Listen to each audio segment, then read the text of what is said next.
Las brujas de Salem. La historia de los famosos juicios de 1692. ¿Has oído hablar de las brujas de Salem? Acompaña la historia de los juicios más oscuros de la historia americana. Imagínate en 1692. La América colonial era un lugar de incertidumbres y miedos. En el corazón de Massachusetts, en la pequeña aldea de Salem, vivían puritanos, un pueblo profundamente religioso y temeroso de Dios. Para ellos, el diablo no era una metáfora, sino una presencia real, lista para corromper almas y destruir comunidades. Detrás de la tranquilidad aparente de las calles de tierra y las iglesias modestas, algo oscuro estaba por suceder. Un evento que marcaría para siempre la historia estadounidense.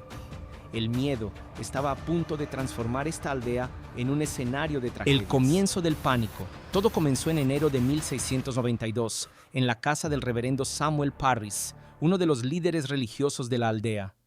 Su hija Betty, de apenas 9 años, y su sobrina Abigail, de 11, comenzaron a sufrir episodios inexplicables. Gritaban de dolor, retorcían sus cuerpos de manera extraña y entraban en desmayos prolongados. Otras jóvenes de la aldea pronto presentaron los mismos síntomas. La familia Parris llamó así a un médico, pero la medicina de la época era rudimentaria e incapaz de explicar fenómenos como estos. Entonces, el diagnóstico fue dictado por el miedo colectivo. Esto es obra del diablo. La sospecha de brujería rápidamente se apoderó de Salem. Reflexión. Es importante recordar que, en la mentalidad puritana, la brujería no era solo un crimen, era una traición a Dios y una amenaza para la propia existencia de la comunidad. Este miedo a lo sobrenatural, junto con la ignorancia científica, fue la chispa de una tragedia. Las primeras acusaciones no fueron al azar. Recaían sobre 3 mujeres que por diferentes razones eran vistas como diferentes o problemáticas para la sociedad puritana. Tituba, una esclava caribeña, era considerada una figura exótica y sospechosa simplemente por su origen y cultura.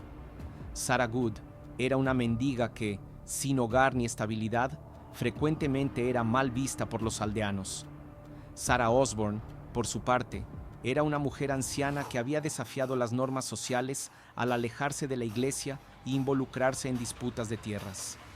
En una sociedad basada en la conformidad religiosa y social, estas mujeres eran objetivos fáciles. Cuando Tituba fue interrogada, confesó. Pero su confesión no fue espontánea, fue arrancada bajo coacción. En pánico, Tituba no solo admitió ser una bruja, sino que también afirmó que otras mujeres estaban involucradas, describiendo pactos con el diablo en detalles vívidos. Esta confesión inflamó la paranoia, y pronto decenas de otras personas fueron acusadas. Reflexión. Las primeras víctimas del pánico en Salem eran vulnerables y marginadas. La sociedad encontró en ellas un chivo expiatorio para sus miedos e inseguridades. El papel de las aflicciones. Las aflicciones de las jóvenes se convirtieron en la principal evidencia contra los acusados. Cuando alguien era acusado, estas jóvenes alegaban sentir dolores, asfixia e incluso ataques invisibles. Gritaban que veían figuras espectrales, versiones fantasmagóricas de los acusados, cometiendo actos de brujería. Los jueces y los aldeanos les creían. En esa época no existía el concepto moderno de psicología o histeria colectiva. Además, los gritos de las jóvenes eran vistos como una señal clara de que el diablo estaba actuando en la aldea. Esta evidencia no solo sostenía las acusaciones, sino que también alentaba a otras jóvenes a adoptar comportamientos similares, creando un efecto dominó de histeria. Reflexión. Hoy, científicos e historiadores proponen varias explicaciones para las aflicciones.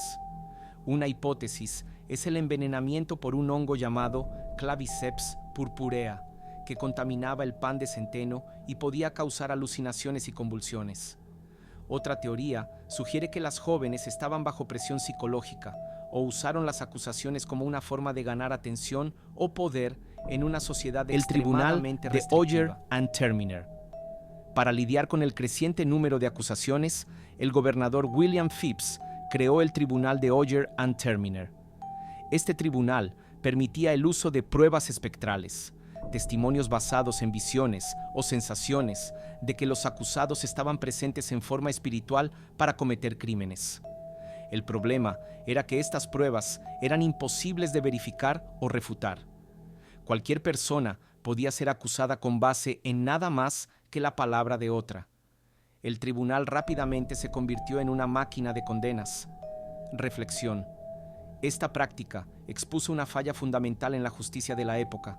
Cuando el miedo supera a la razón, incluso el sistema judicial puede ser usado como herramienta de opresión. Las ejecuciones comenzaron en junio de 1692. Bridget Bishop fue la primera en ser ahorcada. Era conocida por su comportamiento independiente y por eso ya era objeto de sospechas. En los meses siguientes, otras 18 personas fueron ahorcadas, incluidas mujeres y hasta un pastor respetado. Giles Corey, un hombre de 81 años, sufrió un destino aún más cruel. Se negó a confesar y fue torturado hasta la muerte, con piedras apiladas en su pecho. Reflexión. Las ejecuciones crearon un clima de terror absoluto.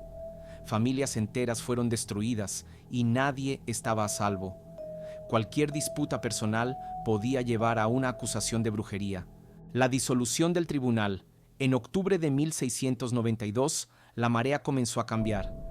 Clérigos respetados, como Increase Mather, cuestionaron la validez de las pruebas espectrales. La esposa del propio gobernador Phips fue acusada, lo que lo llevó a disolver el tribunal. Con el fin del tribunal de Oyer and Terminer, se estableció un nuevo tribunal y las reglas cambiaron. Las pruebas espectrales ya no eran aceptadas y la mayoría de los acusados fueron absueltos.